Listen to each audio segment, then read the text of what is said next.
peu importe ce que tu fais, si tu lances une boîte, ça sera, les gens ne t'attendent pas, quoi. C'était un exemple assez concret. Finalement, c'est pas si simple de coacher des commerciaux. Je pense que c'est le phénomène de 2025 et ça le sera aussi en 2026. Ouais. On a près de 500 clients partout en Europe. Si tu continues de faire ça, en fait, tu vas faire à la place de... Avant, moi, je répondais aux questions qu'on me posait. Aujourd'hui, je rentre plus dans l'action directe. Ouais. Je me fais violence parce que c'est quand même mon tempérament. C'est une chose de manager des équipes quand on est 10. Si on est tout autre, c'est vraiment l'inverse, j'ai presque envie de dire, quand tu manages une équipe plus nombreuse. 30% de ton temps, en fait, c'est de la vente. Le reste, c'est de l'administratif. C'est ce que je te dis. Bonjour à tous, bienvenue dans ce nouvel épisode de Plus belle la vente. On accueille aujourd'hui Paul de Mojo. Ouais. Paul, bienvenue. Je suis Merci très content beaucoup de t'avoir avec nous. Moi aussi, merci beaucoup. Et je te mets tout de suite au travail, je vais te laisser te présenter. Ouais, alors je m'appelle Paul Berlotti, j'ai 33 ans. Je suis donc CEO et cofondateur de Mojo, que j'ai lancé il y a 5 ans maintenant avec un associé qui s'appelle Mathieu. Ce qu'on a créé, c'est une plateforme d'IA qui analyse des interactions clients. Donc c'est assez vaste, hein, mais c'est des emails, des calls, des visios, même des échanges physiques, peut-être demain des SMS, des WhatsApp et autres. Et on fait deux choses. On rend les équipes sur le terrain qui sont plus productives. On rend des équipes commerciales plus productives. Donc commercial, c'est assez vaste parce que c'est des commerciaux, des customer success, des chargés de clients, peu importe les titres, mais on les rend plus productifs avec plein de fonctionnalités qui automatisent des tâches administratives qu'ils faisaient dans leur quotidien. Exemple, envoyer un email de suivi après un call, résumer un rendez-vous, jusqu'à même remplir le CRM. On leur fait gagner près de 10 heures de temps par semaine. Donc ça, c'est la première chose. Et la deuxième chose, c'est que comme on capte l'étendue de ce qui se passe sur le terrain, on peut synthétiser et dégager des insights, des informations stratégiques qu'on distribue aux équipes dirigeantes, stratégie. Pour un chef d'entreprise, c'est intéressant de savoir qu'est-ce qui fait que vous perdez ou gagnez des ventes face à vos concurrents. Quels sont les grands retours produits, qu'est-ce qui vous empêche de faire plus, en fait. On a près de 500 clients partout en Europe. Allant de la boîte tech comme Doctolib, Payfit ou autre, jusqu'à des boîtes plus établies qui sont depuis plus longtemps, Bouygues, Se Loger et autres, quoi. Voilà. Ok, belle histoire. Merci. Pour l'instant. Ouais. Et alors, comment ça t'est venu? Enfin, comment ça vous est venu cette Moi, initialement, j'ai un parcours où j'ai participé au lancement des équipes de vente à distance chez Doctolib. Ok. Donc, je suis arrivé un peu à cette époque chez Doctolib en 2017, et sans trop savoir... Enfin, j'ai pas calculé mon coût, mais j'ai eu beaucoup de chance parce que j'arrivais à un moment où les équipes se lançaient, les équipes de vente à distance se lançaient. Donc, j'ai rejoint l'équipe en tant que commercial. J'ai eu des bons résultats parce que j'étais tellement passionné par le truc, la boîte était incroyable. Et donc, j'ai eu des responsabilités de management en France et ensuite en Allemagne. Et en fait, c'est là que l'idée est venue parce que on avait ces problématiques de plus on recrutait des gens dans l'équipe, plus j'avais du mal à les faire performer. Et ensuite, il y avait pas mal de gens en dehors de mon équipe, qui pouvaient être au produit, au marketing, qui venaient souvent me demander des retours clients. Qu'est-ce qu'on devait améliorer sur le produit, qu'est-ce qu'on devait mettre sur le site web pour appeler plus de clients. Et donc, c'était moi qui partageais des retours de ce que je voyais sur le terrain. Et c'était assez inefficace, c'était hyper biaisé parce que c'était, je te disais, moi, ce qu'ils disaient, quoi, et ce que mes équipes me remontaient. Et en fait, j'ai vu des solutions aux US se lancer sur enregistrer et transcrire des conversations. Et tu pouvais retrouver n'importe quel moment de call en tapant un mot-clé. Et j'ai trouvé ça extraordinaire. Je voulais le mettre en place pour mon équipe en France et aussi en Allemagne, mes deux équipes. Et en fait, ces boîtes aux US ne le faisaient pas, ne transcrivaient pas des calls en français ni en allemand. On n'avait aucune présence en Europe. Et c'est là où je me suis dit qu'il y avait sûrement Enfin, je pouvais déjà vendre ce qu'ils vendaient. J'avais une bonne connaissance grâce à mon métier de ce qu'ils faisaient. Et je me suis dit, OK, il y a peut-être la place de créer cet acteur européen, de prendre vite les parts de marché. Et on trouvera notre axe de différenciation dans le temps. Et donc, c'est ce qu'on a fait. Et on a trouvé notre axe de différenciation. Je te disais, 500 clients partout en Europe. Ok. Et alors, est-ce que c'est compliqué à construire? Parce que l'idée, elle est simple, entre guillemets, vu que tu l'as eu, mais est-ce que derrière, à mettre en place, c'est compliqué? Oui, lancer une boîte, c'est super compliqué dans la durée. Je réfléchirais plutôt par étapes, où je dirais, il y a une première étape qui est d'avoir 10 clients. Et donc, est-ce que cette phase est compliquée? Je pense qu'elle demande un état d'esprit. Elle est intellectuellement pas très compliquée. La preuve, j'ai réussi. On a très vite dessiné ce que pouvait être le produit sur vraiment un logiciel de design simple. On a imprimé ces screenshots et j'ai rencontré une dizaine de personnes, enfin plus, mais on a On a signé une dizaine de Ouais. clients avec cette manière-là. On n'avait pas de produit au départ, on a vraiment quelque chose sur papier qu'on a développé dès qu'on avait le contrat signé. Donc je pense que ça demande un état d'esprit. Ouais. En effet, tout le monde n'est pas capable de faire ça. En tout cas, nous, on l'était. Et cette phase-là, je l'appellerais pas compliquée. Ce que j'appellerais plus compliqué, c'est une fois que tu as ces 10 clients, comment tu passes à 500. Ouais. Et ça, tu te ramasses, tu fais un nombre d'erreurs, surtout quand tu es inexpérimenté comme on l'était. Tu fais tellement d'erreurs sur le chemin. Et ce qu'il faut, c'est jamais lâcher. Donc oui, cette phase, elle est compliquée. Mais il faut juste jamais Ouais. lâcher. Et est-ce que tu as des erreurs ou des choses que tu referais peut-être différemment avec du recul maintenant? Oui, mais c'est facile. Enfin, évidemment, je vois enfin, quasiment. Non, je vais pas dire tout. Faut pas, mais oui, il y a plein de choses que je referais différemment. Dans les recrutements, dans les premiers recrutements, Ouais. recruter, tu vois, des gens plus expérimentés dès le départ et pas uniquement des juniors, parce que ça, on a un peu ralenti au moment où, tu vois, tu as besoin de passer à l'échelle le business. Tu as des gens qui sont pas très expérimentés, qui n'ont jamais vu, toi Ouais. non plus. Euh, je peux te donner ça. Après, plein de petites erreurs opérationnelles, tu vois, comment dessiner une stratégie et une roadmap produit avec le minimum d'erreurs. Aujourd'hui, je sais beaucoup mieux faire Ouais, et je j'imagine. saurais beaucoup mieux Ouais. faire sûrement dans 5 ans que ce qu'on était capable de faire. On a commencé à l'intuition, puis ensuite tu as une approche beaucoup plus structurée, rationnelle, argumentée. Je dirais que le truc qui m'intéresse le plus, si je dois t'en citer un, c'est une chose de manager des équipes quand on est 10. C'en est tout autre. C'est vraiment l'inverse, j'ai presque envie de dire, quand tu manages une équipe plus nombreuse. Quand tu es 10, il y a une vraie valeur à montrer l'exemple en faisant les Mmh. choses. Tu décroches ton téléphone, tu fais, et en fait, ça inspire et les gens vont le faire. Et quand tu passes à une autre échelle, si tu continues de faire ça, en fait, tu vas faire à la place d'eux. Ouais. Et du coup, tu déstaffes, tu déresponsabilises tes équipes et tu te finis par faire le job un peu de tout le monde. Et ta boîte ne passe pas à l'échelle. Et je dirais que ça, j'aurais aimé le savoir. Ouais. Évidemment, j'aurais aimé le savoir plus tôt, quoi. J'ai eu la même chose que toi dans ma Ouais, précédente expérience ok. où bah, nous, on est passé de 2 associés à 10, puis 10 à 20, 25, Ouais, de 25 à 40 et ouais, de 40 à 70. Et en ouais, fait, mon associé et moi, on n'a pas changé. C'est-à-dire qu'on a toujours pris le téléphone, géré les gros clients, ouais, animé les réunions, changé le PQ quand il fallait changer le PQ. ouais. Et donc, en fait, en effet, tu ralentis toi-même ta boîte, Uhum. tu l'empêches de grossir et tu finis lessivé parce que Ouais, bah, t'es humain, en fait. Enfin, ouais. Ah ouais. et ouais, ça, t'es obligé, on te le dit, hein, tu le sais, mais t'es obligé de te brûler un peu pour Ouais, le prendre en compte. ouais, on te dit, faut savoir déléguer. On me l'avait dit, et Ouais, je pense que j'aurais pu te dire, oui, il faut savoir déléguer, mais je pense que tant que tu te prends pas l'échec, tu ne comprends pas. En tout cas, pour moi, j'ai du mal à comprendre ouais, tant que je me prends pas le mur concret. J'ai du mal à comprendre de quoi on parle réellement, de c'est quoi savoir ouais. déléguer, tu vois.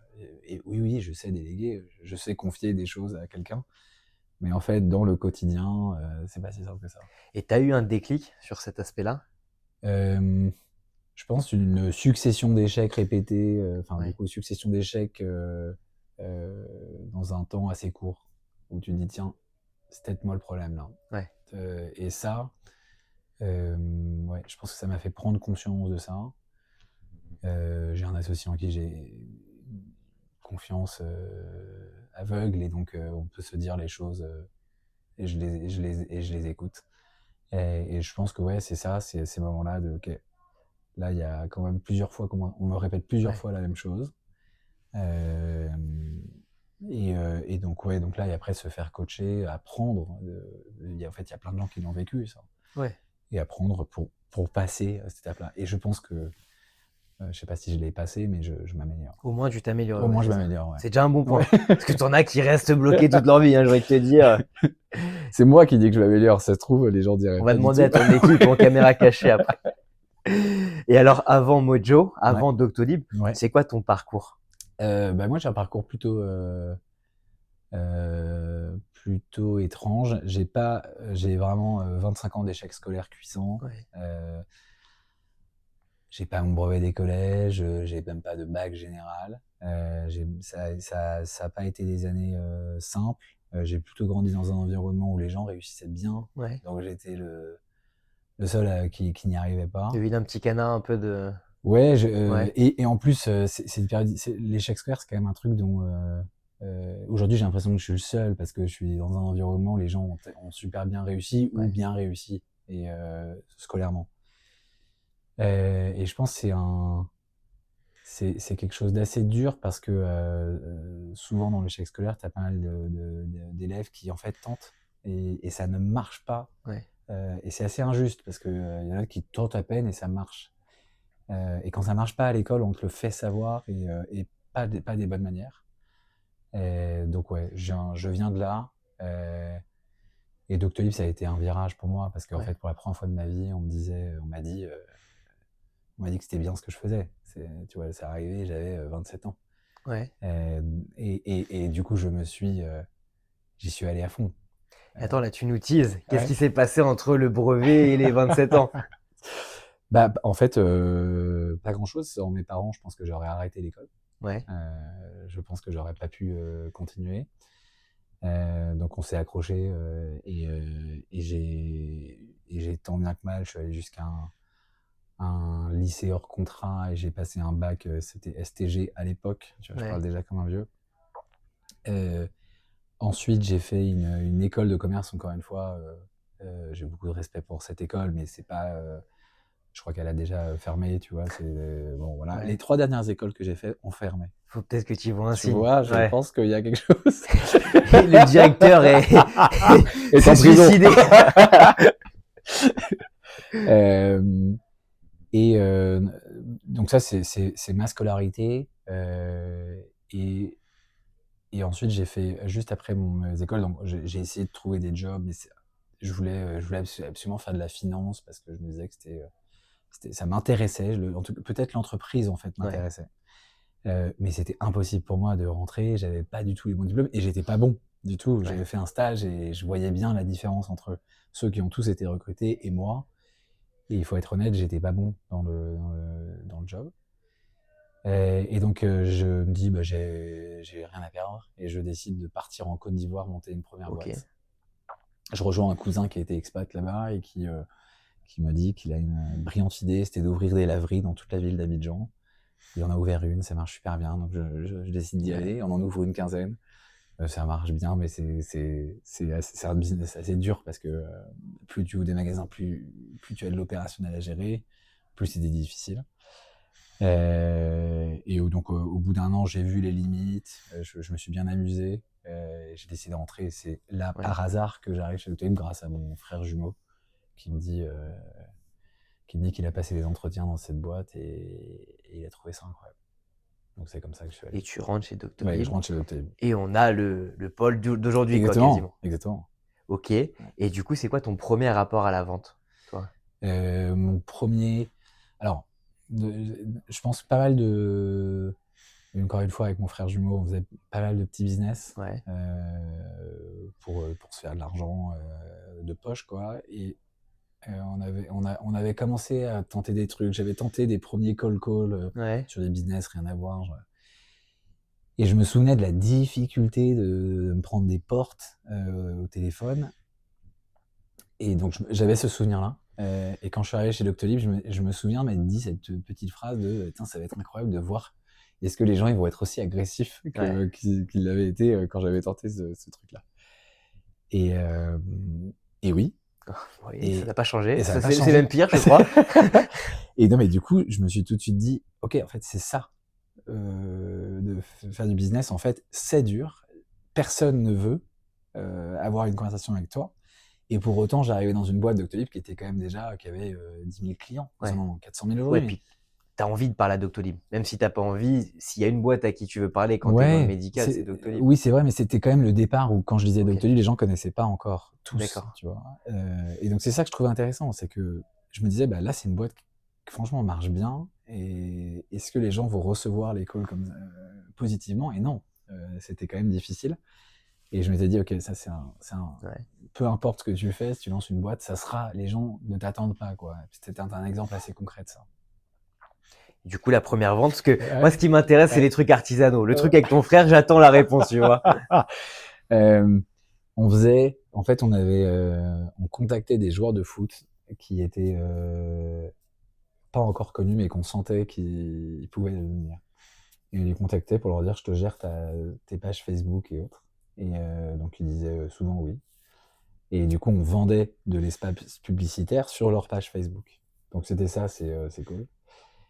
Et tu vas te marrer, et je pense que personne va me croire, mais j'avais réussi à closer un deal avec une boîte qui s'appelait Foodora Ouais. pour un espace publicitaire sur la page de Serge Aurier. Je sais pas si vous vous souvenez. Bah oui, Et le avec Laurent week-end, Blanc. exactement. Et ce fameux, on va le faire. Et Ouais. là, le fameux week-end où fait Serge Aurier fait cette vidéo, et du coup, on peut pas faire. Qu'est-ce qu'il lui dit déjà? Je sais plus, merguez ou un truc comme Ouais, ça. oui, oui, t'es le merguez, tu vois. Et là, vraiment, bah, voilà, mon premier deal, capoute. Non, et mes premières ventes, elles sont réellement, elles sont chez Doctolib. Ouais. Et là, bah, c'était extraordinaire. Très vite, moi j'ai adoré. Franchement, j'ai adoré de prendre des objections, me heurter au barrage et aller sur Internet, lire des livres, progresser. En fait, toutes ces objections, elles sont hyper communes, tout le monde les Tout le monde rencontre. reçoit les mêmes. Et donc de savoir retourner des situations par des questions, je trouvais ça incroyable. Vous avez retenu par des questions, pas en disant t'es con, t'as tort. Parce qu'il y en a encore qui disent non, je suis pas d'accord. Ouais, mais je m'en fous, je suis le client en fait. Je m'en fous. Non, j'ai trouvé ça incroyable. Et des questions, euh, il y en avait une qui était pas mal, les gens m'envoyaient bouler et je disais ok, je comprends, je vais raccrocher. Et j'ai quand même une dernière question je me le noterai la prochaine fois si on se reparle un jour. Mais par curiosité, qu'est-ce qui vous plaît chez Doctolib? Et je me souviens quand j'ai lu cette question dans un livre, je me disais mais jamais ça marche. Enfin, C'est les Lily gens vont dire Aguilar? non, un Non, livre c'est pas sûr. un truc qui s'appelait Claude Whittaker, un vendeur d'aspirateurs aux États-Unis. Tu vois mes Je crois que c'est inspirations. lui qui a été 12 fois dans le record du monde de la vente, non? Ah, je Guinness, sais. je crois que c'est lui. Ah, peut-être, ouais. Ouais. Bon, extraordinaire. Et bah, cette question où je me suis dit, mais jamais ça marchera. Incroyable, quoi. 9 fois sur 10, les Ouais. gens répondaient. Et la conversation se lançait. Ouais, comme quoi, juste une Une question. petite question, ouais. Et toi, maintenant quand tu as vendu et tu manages des commerciaux, tu manages même des managers de commerciaux, Ouais. comment tu les fais progresser? Alors, c'est plus mon rôle aujourd'hui. Et je sais pas si je serai le, le meilleur là-dedans. Donc, je peux te dire un peu ce que je vois fonctionner. Euh, Et je pense que c'est d'avoir une base très solide de quel est le dénominateur commun en fait, qu'est-ce que tu attends dans une vente. Il y a une partie qui va être talent, mais qu'est-ce que tu attends d'un excellent vendeur? On a, nous, une méthode de vente qui s'appelle le MEDIC chez nous. Ceux qui savent remplir un MEDIC, ceux qui savent faire émerger l'information chez le client tu vois, le M qui veut dire metrics, donc ça veut dire les objectifs chiffrés que le prospect essaie de résoudre. Bah, tu vois, d'avoir ça, c'est pas si simple que ça. Et donc, tu as toutes les lettres dans l'ordre. Je pense que être très clair sur. Il faut remplir ces cases-là. Il faut avoir les bonnes questions pour le remplir, les poser à des moments opportuns. Et parfois, vous posez des questions, les gens ne vous répondent pas. Il faut les reposer sans être lourd ou être en interrogatoire. Je pense que c'est déjà un bon objectif à fixer aux commerciaux Ouais. pour ensuite les coacher dans, ok, on utilise évidemment nous-mêmes Mojo, où on peut revoir des séquences d'appels et au moment où ils posent les questions et de les coacher dans, ok, c'est pas mal, il manque juste, tu peux leur poser Ouais. une fois et tu peux avoir la réponse. C'est pas mal, mais attends peut-être, laisse les gens parler quand tu te prends une objection, au lieu d'y répondre, repose une question. Ouais. Et ça, c'est des bons éléments de coaching. Mais je dirais, il faut savoir où est-ce que tu les emmènes. Et une méthode de vente, c'est bien, parce que ça... T'as un cadre. Ouais, t'as un cadre, exactement. Ouais, t'as un cadre. Ouais. Et c'est vrai qu'on a tendance à vouloir, en tout cas dans l'imaginaire commun, que ton commercial soit une grande gueule qui a la tchatche et qui t'emmène et qui te retourne le crâne Ouais. comme n'importe quoi. Ouais. Alors qu'en fait, oui, ça aide la Oui. répartie, Oui. l'élocution, tout ce Oui, qu'on veut. exactement. Mais en fait, ce qui fait la différence à la fin, c'est ta méthodologie. Ouais. Et si tu maîtrises ton élocution et que tu as la méthode ou Ouais. la technique de vente, Ouais, t'es t'es injouable. super fort. Ouais. Et très souvent, tu as des gens qui s'autocomplexent parce qu'ils ont la méthode, mais qui se sentent pas à l'aise. Ouais. D'autres qui se censurent parce qu'ils ils sont à l'aise, ils ont l'élocution. La méthode, je m'en fous, je me débrouille très bien comme ça. Ouais. Finalement, c'est pas si simple de coacher des commerciaux, je trouve. Ouais. Ils vont vite si c'est vrai ce que tu dis et ça l'est, ils vont vite le voir normalement dans les résultats. Je pense qu'il y a 2 réactions, soit le commercial qui, en effet, c'est vrai, ça arrive souvent, hein, des gens talentueux qui veulent pas apprendre ces nouvelles méthodes. Et d'ailleurs, un tout petit point, je pense que c'est super d'être un commercial talentueux, retourneur de situation. Ça marche, mais dans des cycles de vente très courts et des paniers moyens. Enfin, c'est vraiment sur du small business ou du B2C. Sur des deals plus importants. À grand compte, tu fais pas non, illusion trop longtemps. ça sert à rien. Ouais. Enfin, vraiment, tu te décrédibilises. Ce qui marche, en revanche, c'est la rigueur, c'est à quel point tu tiens ton meeting, il y a un agenda, tu montres que tu es préparé, tu te donnes cette sensation. Ça, tu marqueras plus de points. Et ouais, je pense que les commerciaux qui doivent passer de vendeurs transactionnels à vendeurs grand compte, tous le feront pas. Mais c'est d'accepter justement, tu vois, ce que tu disais, il y a 2 manières. C'est soit ils prennent le pli, ils se disent ok, je vois qu'en effet en résultat les autres me dépassent et je me fais dépasser, ou alors j'ai pas envie, et dans ce cas-là il faut qu'ils continuent à grandir, peut-être ailleurs, mais qu'ils continuent à grandir. On a une équipe de commerciaux qu'on accompagne, Ouais. qui était sur de la transaction, mais vraiment bête et méchant. Ouais. Je pousse la porte, je tape, on prend Ouais. rendez-vous, on signe, terminé. Ouais. Mais qui avaient des résultats ahurissants. Vraiment, ils étaient très très forts. Ok. Ils ont pivoté, ils passent sur du grand compte. Ok. Ils signent rien, Ouais. mais rien de rien. Ils n'y arrivent pas, ils comprennent pas pourquoi. Et finalement, c'est ce que tu dis, ça se voit assez vite face à un acheteur professionnel, les ruses, etc., qu'ils utilisaient sur du B2C ou sur du micro B2B, en fait. Marche pas. Ça passe pas, quoi. Non. Non. Et il y a pas mal de boîtes qui font ces transitions nous-mêmes. Hein.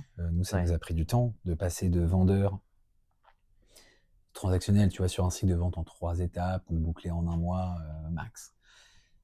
Sur un cycle de vente à 18 mois où tu as 18 personnes dans le cycle de vente, tu as du monde, quoi. 18, faut une bonne mémoire quand même. Ouais, faut l'écrire. Faut Mojo qui log bien ses infos dans ton CRM surtout. Mais non, en effet, tu peux pas travailler autrement. Ouais.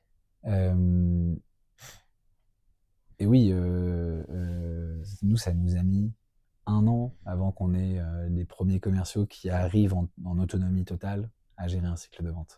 Et toi, aujourd'hui, maintenant que tu as quand même pas mal de recul, je sais pas, tu me disais combien tu avais de commerciaux, tu étais à 91 au total salariés. Ouais. Tu avais combien de commerciaux? On avait 20 personnes sur la fonction sales, un peu plus 30. Ouais. Maintenant que tu as pas mal de recul, qu'est-ce qui fait selon toi un bon commercial?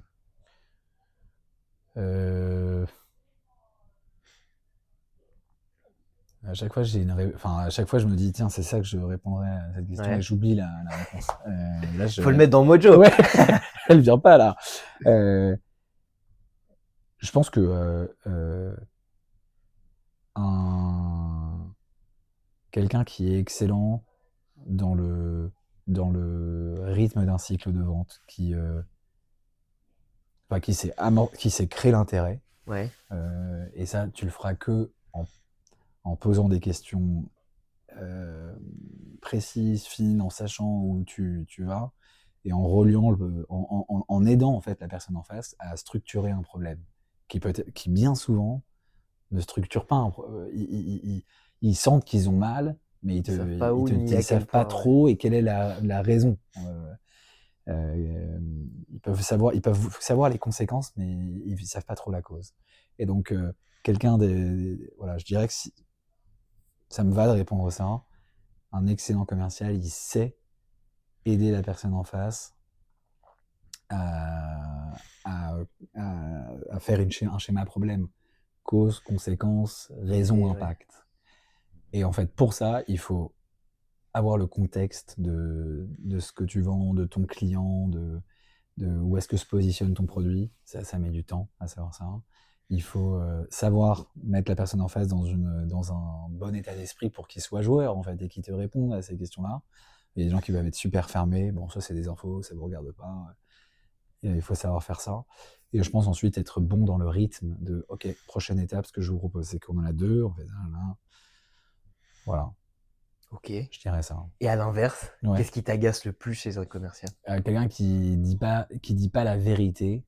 Je trouve que tu n'arrives à rien avec des gens qui, dans ce qu'on appelle une revue de vente, une revue d'opportunité, une pipe review, deal review, peu importe. Quelqu'un qui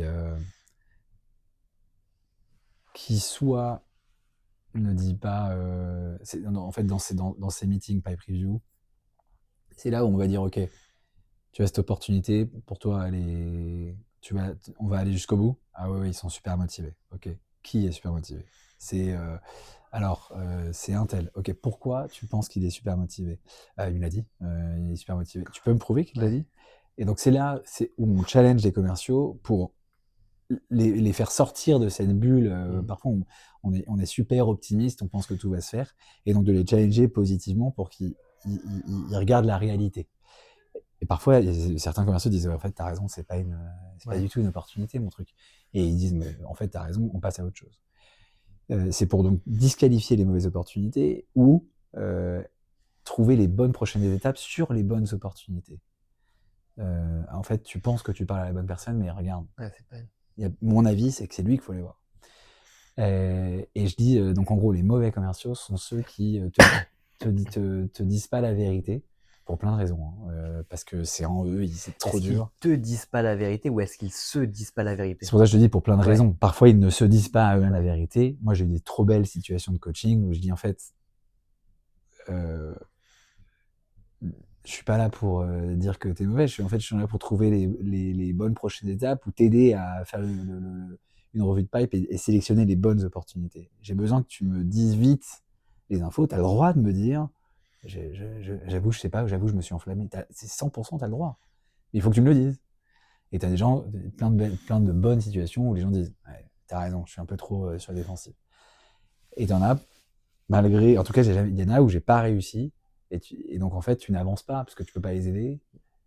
Et eux-mêmes continuent de travailler sur des trucs qui sont pas des vraies opportunités. Donc, tu sais où est-ce que ça va. Hein, ça va nulle part. Ça va dans le mur. Dans le mur. Et donc, je dirais que c'est ça. Hein, les mauvais commerciaux, c'est ceux qui. Il y a plein d'autres raisons qui fait que tu es un mauvais commercial. Mais si je dois en citer une aujourd'hui, je dirais ça. Et on parle beaucoup de montée en compétence des commerciaux. Alors, avec toi, mais je pense que c'est le phénomène de 2025 et ça le sera aussi en 2026. Ouais. Chez vous, chez Mojo, quelle est la fréquence de formation ponctuelle, de coaching fréquent? Comment vous départez? Tout le temps. Avant de venir, on a une account manager qui gère les plus gros comptes chez nous.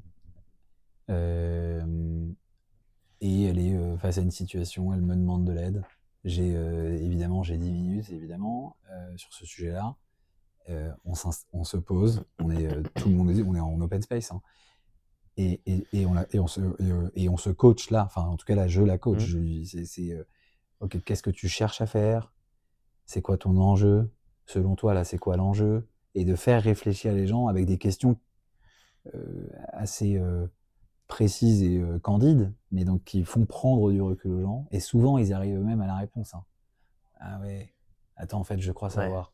Ouais, c'est un psy, c'est un travail de psy Ah, quasiment. ouais, je pense que c'est la même des questions méthode. qui te font trouver les réponses presque. Et pour moi, le coaching, c'est tout le temps. C'est dans l'ascenseur, dans les escaliers, enfin, ça doit être tout le temps. Dès qu'on me pose une question, tu vois, on se disait ça au début. Avant, moi, je répondais aux questions qu'on me posait. Aujourd'hui, je rentre plus dans l'action directe. Je me fais violence parce que c'est quand même mon tempérament. J'ai envie d'envoyer. Ah, je sais. Et en fait, en faisant ça, les gens n'arrivent pas au raisonnement, ne le font pas par eux-mêmes et ne progressent pas. Ouais, cool, t'as raison. Et de poser des questions, il y a deux choses. Un, ils trouvent par eux-mêmes, et bien souvent, ils trouvent une autre solution que j'avais pas en tête et qui est meilleure. Tu vois, plein de fois, je me suis dit, ça va pas marcher, ça a marché. Et puis, tu as aussi le piège de mouler tes équipes dans le clone que tu es. Alors, bon, ça peut avoir ses avantages et ses inconvénients, mais c'est aussi que certains sont pas faits pour être une copie de toi. En fait, ils vont se travestir et ils sont pas bons en toi, et ils seraient meilleurs en eux, ils se versent mieux, ils sont pas bons en eux. C'est très juste. Et ouais, je trouve que c'est un piège aussi dans le coaching des commerciaux. Ouais, très juste. Donc moi, ce que je te dis, c'est le coaching, on le fait en pie preview, on le fait en open space, si on déjeune ensemble, tout le temps. Ok. Et si tu avais un conseil à donner à la fois, alors on va commencer par tes commerciaux. Oui. Qu'est-ce que tu leur donnes un conseil 15 secondes? C'est pas facile parce qu'il y a plusieurs types de commerciaux, je dirais. Je suis partagé. Allez, tu peux en avoir deux. Non, je vais t'en donner Ouais. un. Chercher à comprendre pourquoi. Enfin, tu vois la fiche problème dont je te parlais. Les gens, quand tu leur dis quel est le problème que tu cherches à résoudre, très souvent, c'est pas le problème qu'ils cherchent à résoudre. Ils t'amènent une conséquence, ils t'amènent un symptôme, ils t'amènent une solution. Ils te disent, quand tu leur dis c'est quoi le problème que tu cherches à résoudre, en fait, moi, je veux retranscrire toutes les conversations et les mettre dans mon CRM. Ça, c'est une solution à un problème. Ok, donc c'est parce que tu cherches à faire quoi avec ça? Parce qu'en fait, personne ne remplit le CRM. Ok. Quel est le problème pour pas remplir le CRM? Et tu vois, pas remplir le CRM, du coup, j'ai pas de données dedans. Tu vois, de faire réfléchir les gens. Donc, chercher à comprendre le vrai problème.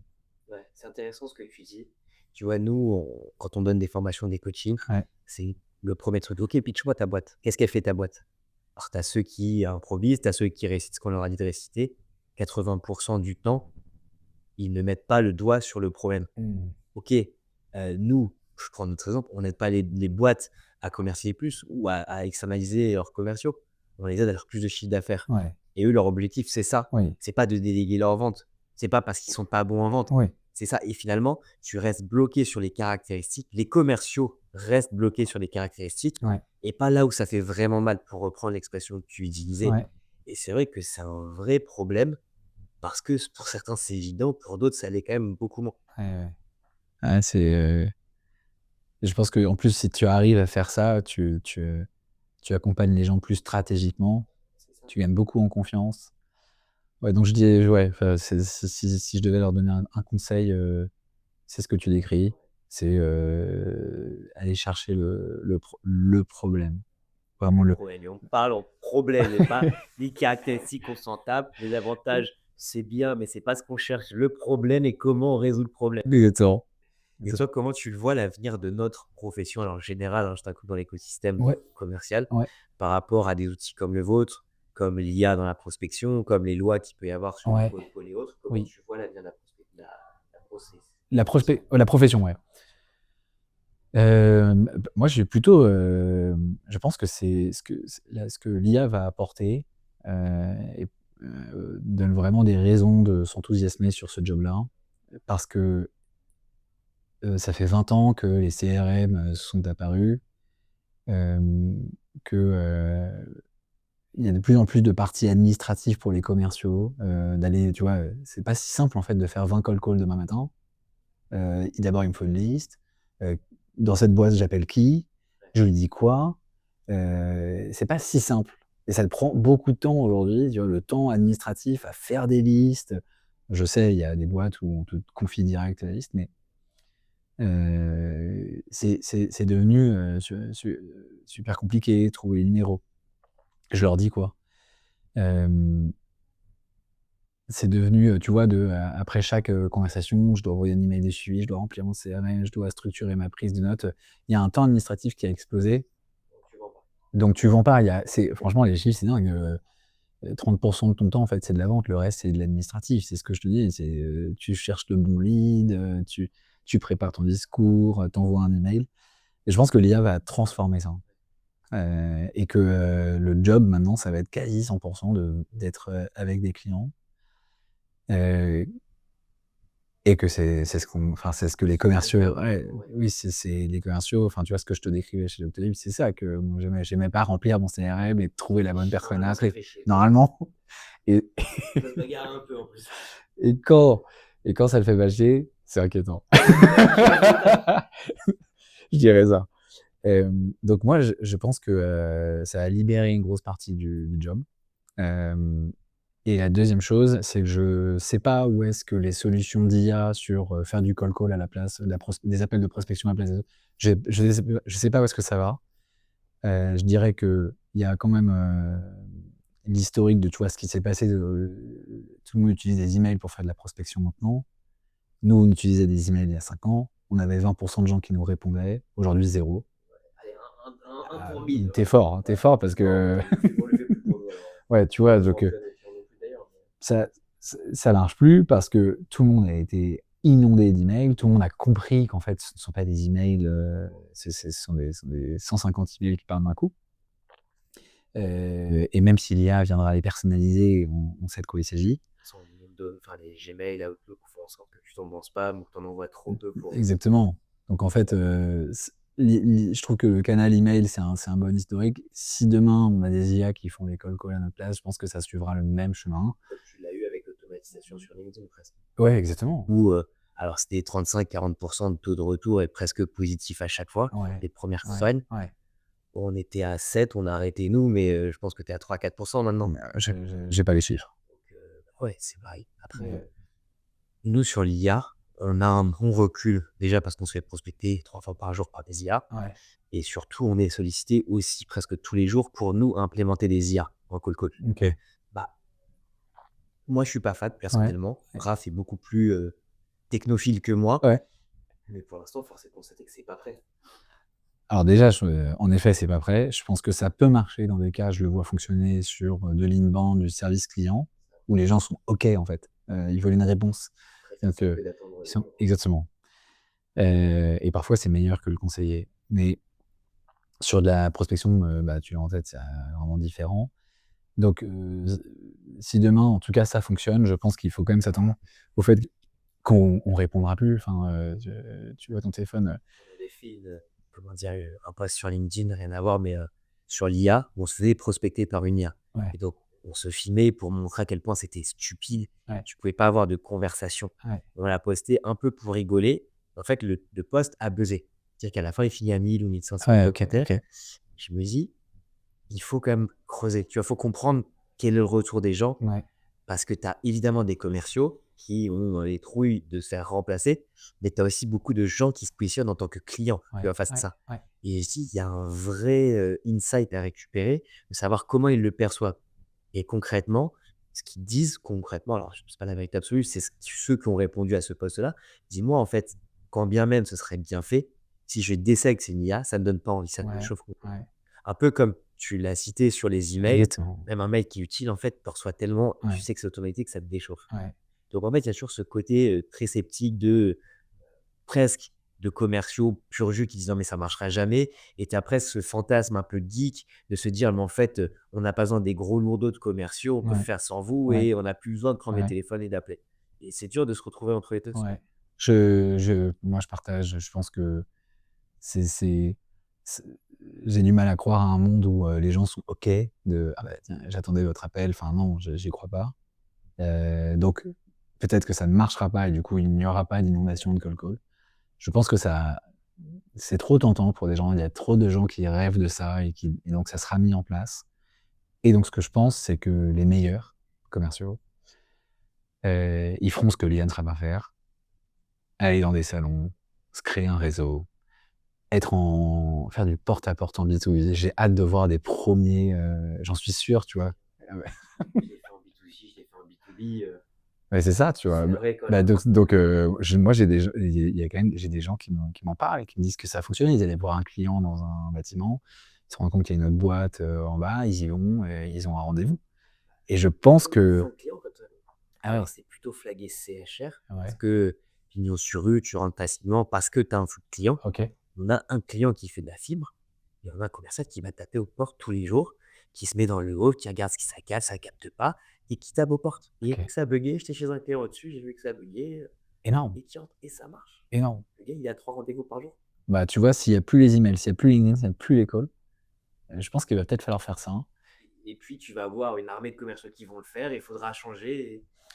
Du coup, les meilleurs seront ceux qui le feront le mieux. C'est là tout de suite, je pense qu'on déchauffe tout le monde. Je pense que faire du porte-à-porte en B2B, c'est beaucoup moins marrant. L'hiver à Paris, ah ouais, c'est beaucoup plus facile d'être derrière son ordi et de voir des emails et on a des réponses tout seul. Donc je pense que ça va monter le niveau de jeu. En fait, je pense que l'IA fait que le niveau de jeu va monter et ceux qui veulent pas être remplacés, enfin ceux qui voudront pas le faire, seront remplacés pas par l'IA mais par des gens qui utiliseront bien l'IA. Et Donc ouais, je pense que c'est ça. Mon pari aujourd'hui, j'aurais peut-être tort, mais c'est des commerciaux qui sont excellents en création de réseau, vente long terme, accompagnement long terme. Du coup, le client l'aime bien, va te présenter quelqu'un d'autre. Ils seront là, je pense. Ouais, je pense que tu as raison. On a eu Lucas, le fondateur de OBZ, je ne sais pas si ça te parle. Ouais, je crois. C'est une IA qui t'aide à faire de la prospection qualitative et pas de l'automatisation. Ok. Et lui, selon lui, tu vois, il y aura de l'IA à balle pour prospecter. Ouais.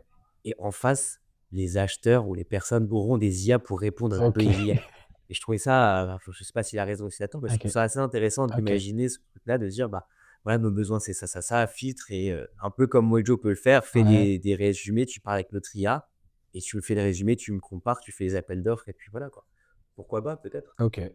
En tout cas, c'est intéressant d'avoir et je peux pas me les avis des uns et des autres. On l'enregistre, on le verra dans 15 ans. Dans 2 ans, tu dirais, mais il a rien compris. J'espère. Top. Bon, on arrive à la fin du podcast. Ouais. J'ai ma petite question spéciale. Dis-moi. Si tu avais l'opportunité, alors toute époque confondue, d'inviter à déjeuner ou à dîner une célébrité, qui ce serait? Toute époque confondue. Jésus-Christ. Qu'est-ce que tu lui demandes à Jésus? Est-ce que c'est vrai? Et comment tu lui vends Mojo à Jésus? Écoute Jésus, Mojo, c'est une plateforme qui analyse les interactions commerciales et qui permet 2 choses: productivité pour les équipes commerciales et business insight, donc détecter des informations qui viennent du terrain pour que tu prennes des meilleures décisions. Est-ce que Jésus n'était pas un des meilleurs directeurs commerciaux de son époque? Il a recruté 12 premières personnes, puis ensuite ils ont... Si, excellent. Excellent. Jésus, très bonne réponse. Jésus, j'espère que si tu vas une licence Mojo, et là tu vas pas avoir la con si tu vois une facturation Jésus. Ça serait fou. Paul, merci. Ouais, merci pour ton accueil. Merci beaucoup. Nous, on se retrouve la semaine prochaine pour un nouvel épisode de Plus belle la vente.